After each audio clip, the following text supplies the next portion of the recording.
90s kids அப்படிங்கிறத நீங்கள் segregate பண்ணி எந்த வருஷத்துலேருந்து எந்த வருஷம்ன்றது யாருக்கும் தெரியாது. சும்மா ஒரு வார்த்தைக்கு கல்யாணம் ஆகட்டும் 90s கிட்ஸ் அப்படின்னு சொல்லி நம்ம சொல்லி ஒரு வருஷம் இப்போ 2000 பிறந்திருக்காங்க இல்லைங்களா? 2000 இருக்கவங்களுக்கு நிறைய பேருக்கு வந்து 2 மேரேஜ். இது வந்து சும்மா ட்ரெண்டிங் வேர்டு மாதிரி கல்யாணம் ஆகாதவங்கலாம் 90s கிட்ஸ்ன்ற மாதிரி 2K கிட்ஸே கல்யாணம் ஆகனா 90s கிட்ஸ்னு பேர் வச்சிடுறாங்க. அது மட்டும் இல்லாமல் விவாகரத்து அப்படிங்கிறது இப்போ தான் ஏற்படுறது இல்லை. பெண் ஜாதத்தில் செவ்வாய் கொஞ்சம் வீக்காக இருக்கணும், அது பேசிக். இப்போ வந்து ஒருத்தர் ஜாதத்தில் சுக்கிரன் வந்து வீக்கானா வக்ரமாக இருக்கிறது வீக். ஆனால் இன்றைக்குமே ஜாதகம் பார்த்து பண்ணி வைக்கக்கூடிய திருமணங்கள் எத்தனையோ விவாகரத்தில் தானே போய் முடியும். எவன் வந்து இதை சரியாக இருக்குன்னு சொல்கிறானோ அவன் நல்ல ஜோசியர்னு இவங்களாவே சொல்லிக்குவாங்க. அந்த ஜோசியம் பாரு போனோன்னே பாயிண்டாக சொன்னான் அப்படின்னு சொல்லுவாங்க. இவன் வந்து கரெக்டாக சொல்லியிருப்பான், இவனுக்கு வந்து சரியாக தெரில மழுப்புறான் அப்படின்னு சொல்லி இவங்களாவே முடிவெடுத்து கல்யாணம் பண்ணிடுவாங்க நினைக்கிறாங்க. அது மட்டும் இல்லாமல் ஒரு ஜோசியரை பார்த்ததுனால மட்டும் இந்த விவாகரத்தோ இல்லை பிரிவுகளோ நிற்காது. ஸோ இப்படி வந்து பரிகாரம் பண்ணி வச்சா அந்த லைஃப் நிலைக்கும் அப்படின்றது. பரிகாரம் பண்ணி வச்சா நம்ம கோர்ட்டுக்கிட்டலாம் மூடிட வேண்டியது. அதாவது அப்போ என்ன சொல்லுவாங்கன்னா அது என்னுடைய கர்மான்னு சொல்லுவாங்க. அப்போ இவனுக்கு மட்டும் என்னவா, இவனுக்கு குருமாவா? இப்போ ஒருத்தர் வந்து என்ன சொல்கிறாருன்னா, திருச்செந்தூர் முருகன் கோயிலில் அமாவாசை அன்னைக்கு பௌர்ணமி அன்னைக்கு நைட்டு போய் தங்கிட்டு அந்த திருச்செந்தூர் அந்த கடற்கரையில் படுத்து தூங்கிட்டு காலையில் எழுந்திரிச்சு சில தரிசனங்கள்லாம் பார்த்துட்டோம் கோடீஸ்வரன் ஆயிடலாங்கிறாரு இல்லைங்களா, ஒரு ஜோசிகார் சொன்னார். அப்போ நான் என்ன சொல்கிறேன்னா, அந்த ஜோசிகாரோட பையனை எதுக்கு படிக்க வைக்கிறாரு? இப்போ ஜோசிகாரருக்கு வந்தால் மட்டும் ரத்தம், நம்மளுக்கு வந்தால் தக்காளி சட்னியா? ஒரே பெட்டியில 2 டிசைன்ஸ். உதயம் pixel double style dhotis with matching shirt. Kumudam பக்தி நேயர்கள் அனைவருக்குமே வணக்கம். 90s கிட்ஸ்க்கு வந்து பெரும்பாலும் திருமணம் ஆகலை அப்படின்றது ஒரு கவலையாக இருந்துகிட்டு இருக்கு. ஆனால் 2K கிட்ஸ் அப்படி இல்லைங்க. திருமணமாகி அடிக்கடி விவாகரத்து அப்படின்ற ஒரு விஷயம் இப்போவும் அரங்கேறிக்கிட்டே தான் இருக்குது. இந்த 90s கிட்ஸுக்கு திருமணம் ஆகாததுக்கும் 2K கிட்ஸுக்கு அதிகமாக விவாகரத்து ஆறதுக்கும் என்ன காரணம்? இந்த திருமணத்துக்கும் கிரகங்களுக்கும் ஏதாவது தொடர்பு இருக்கா அப்படின்றத பற்றி நம்மக்கிட்ட நிறைய தகவல்களை பகிர்ந்துக்கிறதுக்காக வந்திருக்காங்க ராஜநாடி ஜோதிடர் பார்த்திபன் சார். அவங்க தான். வாங்க அவங்க கூட சேர்ந்து நிறைய விஷயங்களை கேட்டு தெரிஞ்சுக்கலாம். சார் வணக்கம். வணக்கம்ங்க. குமுதம் பக்தி நேயர்கள் அனைவருக்கும் வணக்கம். சரி, இப்போ நான் இன்ட்ரோ கொடுத்த மாதிரி தான் உங்களுக்கு தெரிஞ்சிருக்கும் 90s கிட்ஸ் வந்து இப்போ வரைக்கும் நிறைய பேர் 35, 40 ஆயுமே மேரேஜ் ஆகலை அப்படின்ற ஒரு கவலை ஒரு பக்கம் இருந்துட்டு இருக்கு. ஆனால் 2K கிட்ஸ் பார்த்தீங்கன்னா மேரேஜ் பண்ணிடுறாங்க, ரொம்ப ஏர்லியராகவே பண்ணுறாங்க. ஆனால் அடுத்த டிவோர்ஸ் விவாகரத்தில் தான் போய் முடியுது. எதனால இந்த ரீசன்? இதுக்கும் இந்த திருமணத்துக்கும் இந்த கிரகங்களுக்கும் ஏதாவது தொடர்பு இருக்கா சார்? 90s கிட்ஸ் அப்படிங்கிறத நீங்கள் செக்ரிகேட் பண்ணி எந்த வருஷத்துலேருந்து எந்த வருஷம்ன்றது யாருக்கும் தெரியாது. சும்மா ஒரு வார்த்தைக்கு கல்யாணம் ஆகட்டும் 90s கிட்ஸ் அப்படின்னு சொல்லி நம்ம சொல்லி அது ஒரு ட்ரெண்டிங் வேர்டாக போய்கிட்டு இருக்கு. பொதுவாக 90 93, 94, 82, 87, 83, அதுக்கப்புறம் 72, 78 இது மாதிரி குறிப்பிட்ட வருஷங்களில் பிறந்தவங்களுக்கு திருமணம் ஆகிறதுலையோ அல்லது திருமணம் ஆனாலும் அந்த வாழ்க்கையை நடத்தி செல்வதிலையோ தடை இருக்குது. இதுக்கு காரணம் என்னென்னா, குரு அப்படிங்கிறது ஜாதகர். குருவுக்கு அடுத்த ராசியிலே 5வது ராசியில் 9வது ராசியிலே ராகு கேதுகள் இருக்கும்போது இது வந்து 2 திருமண தடைகள், திருமண பிரச்சனைகள், இந்த மாதிரி சில விஷயங்களை ஏற்படுத்துதுன்ற அடிப்படையில் இது வந்து ஒவ்வொரு வருஷம் இப்போ 2000 பிறந்திருக்காங்க இல்லைங்களா, 2000 இருக்கவங்களுக்கு நிறைய பேருக்கு வந்து 2 மேரேஜ் இது மாதிரி பிரச்சனைகள் வரும். இதுக்கு காரணம் 81 பிறந்தவங்களுக்கு, 62 பிறந்தவங்களுக்கு, இது மாதிரி நிறைய பேருக்கு வந்து அந்த கிரகங்கள் சேரும்போது சில காம்பினேஷன்லாம் வரத்தான் செய்யும். இது வந்து சும்மா ட்ரெண்டிங் வேர்டு மாதிரி கல்யாணம் ஆகாதவங்கலாம் 90s கிட்ஸ்ன்ற மாதிரி 2K கிட்ஸே கல்யாணம் ஆகனா 90s கிட்ஸ்னு பேர் வச்சிடுறாங்க. அது மட்டும் இல்லாமல் விவாகரத்து அப்படிங்கிறது இப்போ தான் ஏற்படுறது இல்லை. தனியாகிறது, விடோ ஆகிறது எல்லாமே நடந்துகிட்டு தான் இருக்குது. இப்போ அது ஏன் நடக்குதுன்னா, எல்லாமே சோசியல் மீடியா அதுன்னு வரதுனால கொஞ்சம் வெளியே தெரியுதே தவிர இது ஆதி காலம் தொட்டு. நீங்கள் போய் சென்னையில் ஃபேமிலி கோர்ட்டு பார்த்தீங்கன்னா கூட்டமாக இருக்குது ரொம்ப வருஷமாகவே. சரிங்களா, நீங்கள் 2K கிட்ஸுங்க 2Kக்கு முன்னாலேயே ஃபேமிலி கோர்ட்டு கூட்டமாக தான் இருந்துச்சு. சரிங்களா, இது தொடர்ந்து நடக்குது. அப்போ இதெல்லாம் கிரகங்களை சார்ந்தது, இது காலத்தை சார்ந்தது கிடையாது. காலம்ங்கிறது கிரகம் தான். அதனால இந்த 2K 90s கிட்ஸ் இது மாதிரி பிரிக்க தேவையில்லை. பொதுவாக ஒரு ஜாதகத்தில் அது வந்து 80s கிட்ஸாக இருந்தாலும் 90s கிட்ஸாக இருந்தாலும் 2K கிட்ஸாக இருந்தாலும் ஜாதகத்தில் சில குறிப்பிட்ட கிரகங்கள் சில குறிப்பிட்ட நிலையில் அமரும் பொழுது அவங்களுக்கு இந்த திருமண முறிவுகளை ஏற்படுத்துது.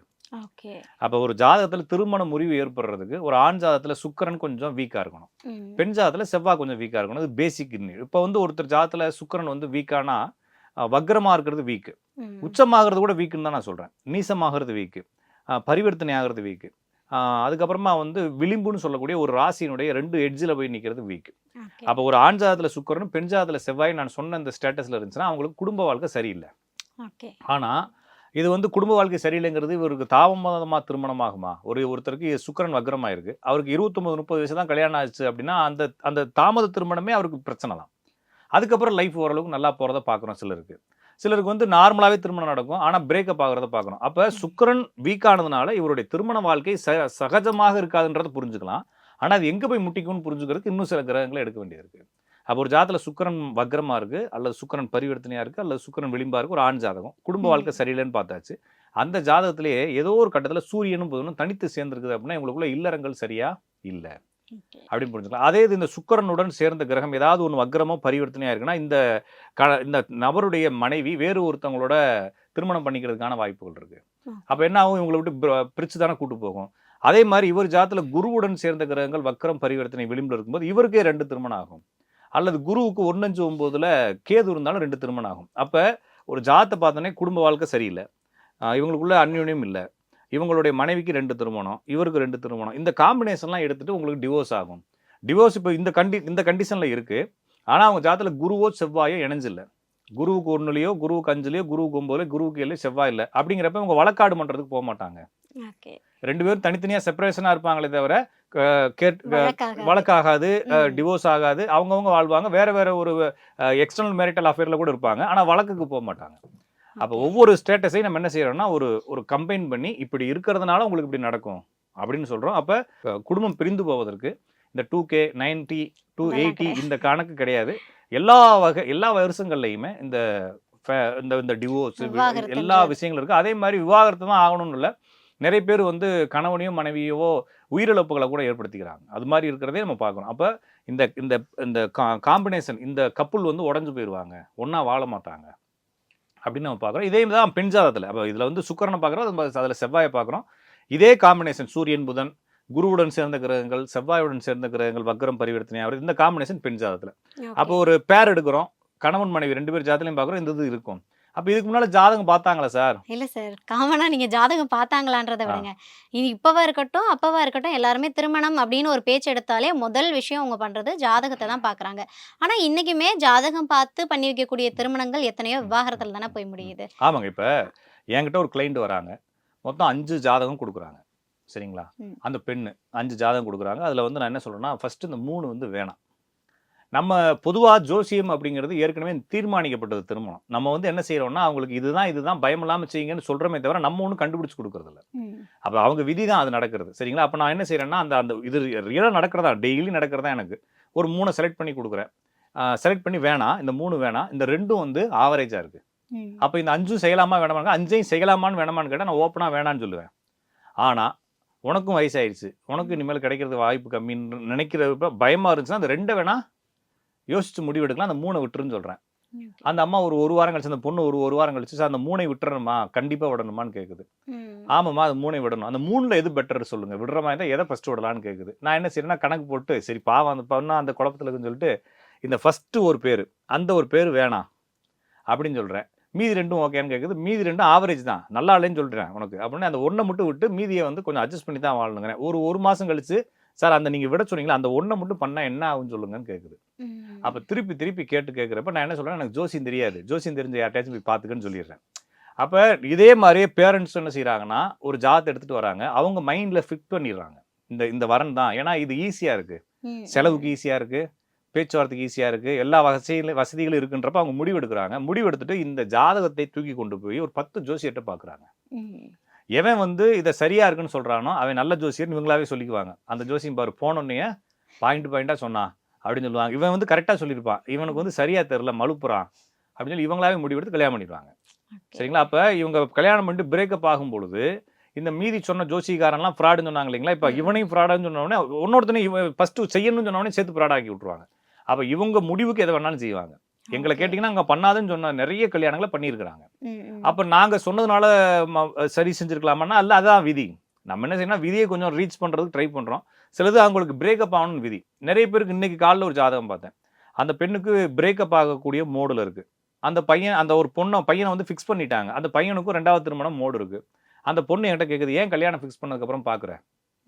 அப்படி பார்த்துட்டு இருந்தாலும் நான் சொல்லிட்டேன், இந்த குடும்பத்தை கொஞ்சம் பத்திரமா பார்த்துக்க, அது பிரேக்கப் ஆகி என்றைக்கு வேணாலும் உடஞ்சி போகிறதுக்கு வாய்ப்பு இருக்குது. சார் இது என்ன சார் இப்படி சொல்கிறீங்க அப்படின்னா, அது கேட்காம இருந்துருக்கலாம் நீ. அப்போ கேட்டுட்டு நான் சொல்லாமல் விட்டுருந்தாலும் நீ நாளைக்கு என்ன குறை சொல்லுவேன். அதனால் ஜாதத்தில் இப்படி இருக்குது. சில விஷயங்கள் தர்ம சங்கடமான இடத்துலையும் நாங்களும் மாட்டிக்கிறோம், சரிங்களா? முடிவு எடுத்துகிட்டு இப்போ ஒரு அம்மா வந்து கொடுக்குறாங்க, அந்த பெண் ஜாதத்தில் 2 திருமணம் இருக்குன்னு காட்டுது. அந்த அம்மாட்ட நான் என்ன சொல்கிறது? அந்த பிள்ளைக்கு 18 வயசு, இப்போ தான் வாழ்க்கையே ஆரம்பிக்க போகுது.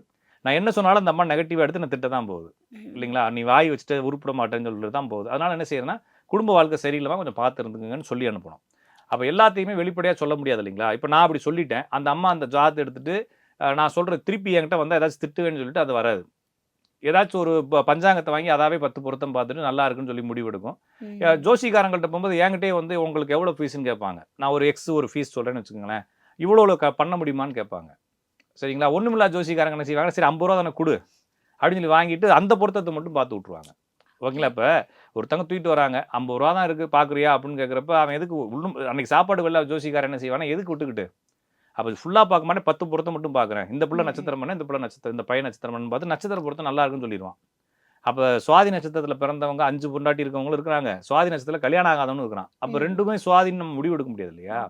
அப்போ இது வந்து ஸ்ட்ரெஸ்ஸை பொறுத்து அந்த சுச்சுவேஷனை பொறுத்து சில குழப்பங்கள் ஆகுது. அந்த குழப்பங்களை அவங்க தான் வந்து கண்டுபிடிச்சு சொல்லணும் இல்லைங்களா? அவங்க தான் அவங்களுடைய வாழ்க்கை தானே. இப்போ என்கிட்ட கொடுத்து என் வாழ்க்கையே வாழ வராங்க, அவங்க வாழ்க்கை அவங்க இன்னும் கொஞ்சம் சரியாக இன்னும் கொஞ்சம் ப்ராப்பராக புரிஞ்சுக்கிட்டா சரி. அவங்க முடிவு எடுத்துட்டாங்கன்னா ஜோசியம் பார்க்கக்கூடாது. என்கிட்ட கேட்குறது அப்படி தான். நம்ம வந்து இந்த பையனுக்கு இந்த பொண்ணுன்னு முடிவு எடுத்துட்டோம், சொந்தக்கார பிள்ளை, லவ் பண்ணுற பிள்ளை, ஜோசியத்தை பிற ஒரு நாள் வாழ்ந்தாலும் செத்து போயிடலாம். நான் என்கிட்ட நிறைய பேர் கேட்பாங்க, சார் நான் வந்து லவ் பண்ணுறேன், ஒரு ஜோசியர்கிட்ட பார்த்தேன், இந்த கல்யாணம் பண்ணால் செத்து போயிடுவீங்கன்றாங்க டாக்டர் ஜோசியர், பண்ணலாமா வேணாமா அப்படின்னு சொல்லி என்கிட்ட கேட்பாங்க. லவ் பண்ணுறல ஒரு நாள் வந்துட்டு செத்து போயிரு. நான் சொல்கிறது அப்படி சாவறதுக்கு இல்லை, அப்படி இருந்தால் கூட அப்போ உனக்கு லவ் மேலே ஏதோ ஒரு 2 கட்டா தன்மை இருக்கிறதுனால நான் என்கிட்ட கேட்குறேன். உனக்கு லவ் மேலே ஆழமான நம்பிக்கை இருந்துச்சுன்னா நீ எதுக்கு ஜோசியத்தை தூக்கிட்டு அலையிற? தூக்கி கிழிச்சு போட்டு நீ கல்யாணம் பண்ணியிருக்கணும் இல்லையா? அப்போ உனக்கு செகண்டரி ஒப்பீனியன் உனக்கு ஒரு தேவைப்படுது. உனக்கு மனசுக்குள்ளே இவனை கழட்டி விட்டுறலான்ற ஒரு பிளான் இருக்கு. அப்படின்றப்ப இது மாதிரி சிந்தனைகள் இருக்கு இல்லைங்களா? இந்த சிந்தனைகளை வந்து முரண்பட்டு இருக்கிறாங்க மக்கள். இவங்களுக்கு நாங்கள் விலைக்கு சொல்ல முடியாது. சில விஷயங்கள் நாங்கள் வந்து ஓப்பனாக சொல்லுவோம். நாங்கள் ஒவ்வொரு குடும்பத்தையும் இழுத்து பிடிச்சி இருக்க முடியாது இல்லைங்களா? நாங்கள் வந்து ஓப்பனாக சொல்லுவோம். அவங்க புரிஞ்சுக்காதவங்க நிறைய பேர் வந்து வேற வேற ஆளுகள்கிட்ட போய் பார்ப்பாங்க. சிலர் நட்சத்திர பொருத்தம் மட்டும் பார்ப்பாங்க, சிலர் லக்ன பொருத்தம் பார்ப்பாங்க, சிலர் ஜாதக பொருத்தம் பார்ப்பாங்க. ஒவ்வொருத்தவங்களும் ஒவ்வொரு மாதிரி ஒரு 15-20 பேர்த்துட்டு பார்க்குறப்ப ஒரு பாதி ஒப்பீனியன் வந்துடும். அப்போ அவங்களுக்கு எது ஈஸியாக இருக்கோ அந்த ஒப்பீனியன் எடுத்துட்டு அவங்க சொன்னது சரின்னு சொல்லி கல்யாணம் பண்ணிக்கிறாங்க. அது மட்டும் இல்லாமல் ஒரு ஜோசியரை பார்த்ததுனால மட்டும் இந்த விவாகரத்தோ இல்லை பிரிவுகளோ நிற்காது. என் ஜாதத்தில் விதி இருந்தால் அவங்க ஜாதத்தில் விதி இருந்தால் அவங்க ஜாதத்தில் விதி இருந்தால் நடக்கிறது நடந்தே தீரும். அதனால வந்து நம்ம யாரையும் நோவ தேவையில்லை, காலம் செய்த குற்றம் தான் விட்டுட்டு போகணும். ஓகே. இப்போ நம்ம வந்து நீங்க சொன்னீங்க வந்தாலும் அவங்க கேட்க மாட்டாங்க அப்படின்னு. இந்த மாதிரி நிறைய பேர் இருக்காங்க. என்ன பண்ணுவாங்க அப்படின்னா, இல்ல இவங்கள நான் வந்து கல்யாணம் பண்ணி வச்சே ஆகணும், அண்ணன் பொண்ணு தம்பி பொண்ணு அப்படின்னு சொல்லிட்டு ஏதாச்சும் பரிகாரம் சொல்லுங்க, நாங்க வந்து கல்யாணம் பண்ணியே வைப்போம் அப்படின்னு சொல்லுவாங்க. ஸோ இப்படி வந்து பரிகாரம் பண்ணி வச்சா அந்த லைஃப் நிலைக்கும் அப்படின்றது பரிகாரம் பண்ணி வச்சா நம்ம கோர்ட் வீட்டில் மூடிட வேண்டியதானே இல்லைங்களா? அந்த கோர்ட் இடத்துல ஒரு கோயிலை கட்டி வச்சிட்டோம்னா முடிஞ்சுச்சு. ஹாஸ்பிட்டலில் கழட்டி மூடி வச்சுட்டு ஒரு கோயில், எல்லா இடத்துலையும் கோயிலை கட்டி வச்சிட்டோம்னா எல்லாரும் நல்லா இருக்கலாம் இல்லைங்களா? யாருமே கஷ்டப்பட தேவையில்லை. எத்தனையோ பேர் வெளியே போய் ரோட்டில் பாருங்கள், எத்தனையோ பேர் சோத்துக்கு வழி இல்லாமல் பிச்சை எடுத்துக்கிட்டு இருக்காங்க. ஒரு பரிகாரத்தை இப்போ எனக்கு பரிகாரம் சொல்ல உண்மையிலே இருந்துச்சுன்னா நான் வந்து எத்தனை பேருக்கு அன்னதானம் போடுறதுக்கு பரிகாரம் பண்ணிடுவேன்ல. பசியே இல்லாமல் உணவுக்கு பஞ்சம் இல்லாமல் ஆக்கிடலாம் இல்லையா? எதுக்கு இவ்வளோ கொடுமைகள் நடந்துக்கிட்டு இருக்கு? இன்னைக்கு எல்லாருமே கல்யாணம் ஆகலை, குழந்தை இல்லை, எனக்கு வந்து பணப்பிரச்சனை இருக்குது, கடன் பிரச்சனை இருக்குன்னு முதல்ல ஜோசியர்கிட்ட போய் அவங்க என்ன நடக்குது பிரச்சனையை சொல்கிறாங்களோ இல்லையோ, எனக்கு இந்த மாதிரி பிரச்சனை இருக்குது ஏதாவது பரிகாரம் சொல்லுங்கள், இப்படி தான் சொல்கிறாங்க எல்லாரும். இல்லை அது வந்து அது தப்பு இல்லை, அது மக்களுடைய அறியாமை. இப்போ ஒரு துறைக்குள்ளே வரோம், அந்த துறைக்குள்ளே வரும்பொழுது அந்த துறையை அணுகிறவங்க, பயன்படுத்தக்கூடியவங்க, பயனாளர்களாக இருக்கிறவங்களுக்கு அந்த துறை மேலே ஒரு தெளிவுகள் இருக்க வேண்டிய அவசியம் இல்லை. அவங்க வந்து அந்த துறைக்குள்ள வராங்க, வரும்போது அந்த துறையில எக்ஸ்பர்ட் என்ன செய்யணும்னா இப்படி இல்லைன்னு சொல்லணும். ஓகே. இப்போ தாய்ப்பால் கொடுத்தா அழகு குறைஞ்சிருச்சுன்னு சொன்னாங்க, டாக்டர்ஸ் என்ன செஞ்சாங்க, அது ஒரு பெரிய கேம்பெயினாக எடுத்துக்கிட்டு தாய்ப்பால் கொடுக்கணும், செர்லாக் குடிக்கக்கூடாது, தாய்ப்பால் குழந்தைகளுக்கு முக்கியம்னு சொல்லி அதை ஒரு பெரிய கேம்பெயின் பண்ணி விழிப்புணர்வு ஏற்படுத்தினாங்கல்ல. அப்போ தாய்ப்பால் கொடுக்காம இருந்தாங்களே ஒரு பக்கமா இல்லைங்களா? அப்போ விழிப்புணர்வு யார் ஏற்படுத்தணும்னா அந்த துறை சார்ந்தவங்க தான் ஏற்படுத்தணும். துறை சார்ந்தவங்களே முட்டாளாக இருக்கிறாங்கன்றப்ப அப்போ துறை சார்ந்த எல்லாருமே, எனக்கு தெரிஞ்ச ஒருத்தர் கோடீஸ்வரனா ஆகிறதுக்கு வழி சொல்லிட்டு இருக்காரு, பூஜைகள் சொல்லிட்டு இருக்காரு. அவர் கோடீஸ்வரனா இருக்கணும் இல்லையா ஃபர்ஸ்ட் இல்லைங்களா? அப்போ நான் அடிக்கடி சொல்லுவேன், நான் வந்து பெரிய சக்ஸஸ் ஆகக்கூடிய வழிகள் எனக்கு தெரிஞ்சுன்னா ஃபர்ஸ்ட் நான் சக்ஸஸ் ஆகும் இல்லைங்களா? எல்லா அதாவது அப்போ என்ன சொல்லுவாங்கன்னா அது என்னுடைய கர்மான்னு சொல்லுவாங்க. அப்போ இவனுக்கு மட்டும் என்னவா, இவனுக்கு குருமாவா இல்லைங்களா? எல்லாத்துக்கும் கர்மா தானே. அப்போ விதி எதுவோ அதுவே நடக்கும். அப்படி விதியை மாற்றுவதாக இருந்தால் நீங்களோ நானோ இந்த இடத்துல உட்காந்து கஷ்டப்பட தேவையில்லை. எல்லாருமே ஆளுக்கு 2 கோடி, ஆளுக்கு 10 கோடி, ஆளுக்கு 20 கோடி, ஆளுக்கு 500 கோடி வச்சுக்கிட்டு எல்லாருமே ஹாப்பியாக இருப்போம். இங்கே பிச்சை எடுக்கிறவனோ, உயர்வு தாழ்வுகளோ, ஜாதிய வேற்றுமைகளோ, எவ்வளோ பெரிய புரட்சிகளோ, சமூக நீதிகளோ எதுவுமே இங்கே தேவையில்லை இல்லையா? அப்போ இத்தனை நூற்றாண்டுகளாக பூஜை பண்ணுறவங்க, அதுக்கு நான் பூஜையவோ வழிபாடுகளே குறை சொல்ல. பூஜை வழிபாடுகள் என்பது அது உயிருக்கானதுன்னு சொல்கிறோம். இந்த வாழ்க்கை என்பது எழுதப்பட்ட விதி, அது மாறவே மாறாதுன்றதுனால தான் நம்ம இவ்வளோ கஷ்டப்பட்டுக்கிட்டு இருக்கோம். இவ்வளோ போராட்டம் எதுக்கு? இல்லைங்களா? எல்லா ஜோசிக்காரங்களும் பரிகாரம் சொல்ற ஜோசிக்காரங்க முதல் கூட எல்லா பேரும் கத்துன்னு கத்துறாங்க. அந்த காசுக்காக தானே கத்துறாங்க. அவர் டப்புன்னு இந்த பக்கமா ஜோசியம் வேலை பார்க்கறதுக்கு பதிலா பரிகாரத்தை பண்ணிட்டு அவரு கோடீஸ்வரன் ஆகிட்டு போயிடலாம் இல்லையா? அவர் எதுக்கு இங்க வந்து கத்திக்கிட்டு 100 ரூபாய்க்கு கூவிக்கிட்டு இருக்காரு இல்லைங்களா? அப்ப எதுவுமே சாத்தியம் இல்லை. அவங்க விதி தான் நடக்கும். இப்போ நான் இந்த ஜோசிக்கா வேலை செய்யணும்னா ஜோசி வேலை செஞ்சு தான் பிழைக்கணும். நான் வேற ஷார்ட்கட்ல போயிட்டு இப்போ நான் ஒன்று கேட்டேன். இப்போ ஒருத்தர் வந்து என்ன சொல்றாருன்னா, திருச்செந்தூர் முருகன் கோயில்ல அமாவாசை அன்னைக்கு பௌர்ணமி அன்னைக்கு நைட்டு போய் தங்கிட்டு அந்த திருச்செந்தூர் அந்த கடற்கரையில் படுத்து தூங்கிட்டு காலையில் எழுந்திரிச்சு சில தரிசனங்கள்லாம் பார்த்துட்டு இருந்தால் கோடீஸ்வரன் ஆயிடலாங்கிறாரு இல்லைங்களா? ஒரு ஜோசிக்காரர் சொன்னார். அப்போ நான் என்ன சொல்கிறேன்னா, அந்த ஜோசிக்காரோட பையனை எதுக்கு படிக்க வைக்கிறாரு? படிக்கிறது எதுக்கு படிக்கிறான்? வேலை பார்த்து சம்பாதிக்கத்தானே. பையனை நேரடியாக பிறந்து ஒரு 4 வயசு ஆனே திருச்செந்தூர் கடற்கரையிலே விட்டுறலாம்ல. அவன் பாட்டுக்கு மாதம் மாதம் பௌர்ணமி தூங்கிட்டு மாதம் 2 கோடியோடு வருவான் இல்லைங்களா? எதுக்கு படிக்க வைக்கணும்? எதுக்கு அவனை காலேஜில் சேர்க்கணும்? இப்போ ஜோசிக்காரருக்கு வந்தால் மட்டும் ரத்தம், நம்மளுக்கு வந்தால் தக்காளி சட்னியா? அப்படி இல்லை. பரிகாரம் என்பது ஜோதிடத்திற்குள் நுழைந்த, ஜோதிடம்ங்கிறது பியூராக ஒன்று இருக்குது. இப்போ ஜோதிடத்துக்குள் நுழைந்த ஒரு டாக்டர் இருக்கார். ஒரு டாக்டருடைய அப்பா, டாக்டர் வீட்டில் ஒரு காய்கறி கடை வச்சுருக்குறாங்க. காய்கறி கடைக்காரர் பையன் இருக்கான். அப்படின்றப்ப அவன் என்ன செய்வான்னா, கத்திரிக்காய் சாப்பிடு, வெண்டைக்காய் சாப்பிடுன்னு வரவனுக்குலாம் சொல்லுவான். அது மாதிரி இவங்க இந்த பக்திக்குள்ளே இருக்கிறாங்க. பக்தியில் இந்த இந்த வழிபாட்டுக்குள்ளே இருக்கிறாங்க. அவங்களுடைய பிஸ்னஸையும் சேர்த்து பண்ணுறாங்க. அவ்வளோதானே தவிர ஜோதிடத்துக்குள்ளே இது எதுவுமே கிடையாது. அப்போ ஜோதிடத்தில் ஒட்டி வந்த துறைகளே தவிர இந்த ஜோதிடத்தை ஒட்டி இருக்கக்கூடிய துறைகளுக்கும் ஜோசியத்துக்கும் தொடர்பு கிடையாது. சரிங்களா? அதனால வந்து ரொம்ப போட்டு குழப்பிக்க தேவையில்லை. ஜோதிடம் எதுக்காக பார்க்குறோம் அப்படின்னா, நமக்கு என்ன நடக்க போகுதுன்னு தெரிஞ்சுக்கிறதுக்காக பார்க்குறோம்.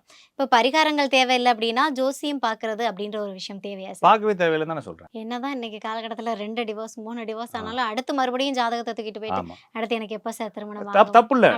5 திருமணம் கூட பார்க்கணும். 50 திருமணம் அவனுக்கு பல்லு இருக்கு, பக்கோடா சாப்பிட்றோம். அது நம்மளுக்கு தேவையில்லை. ஒரே பெட்டியில 2 டிசைன்ஸ். உதயம் pixel double style dhotis with matching shirt.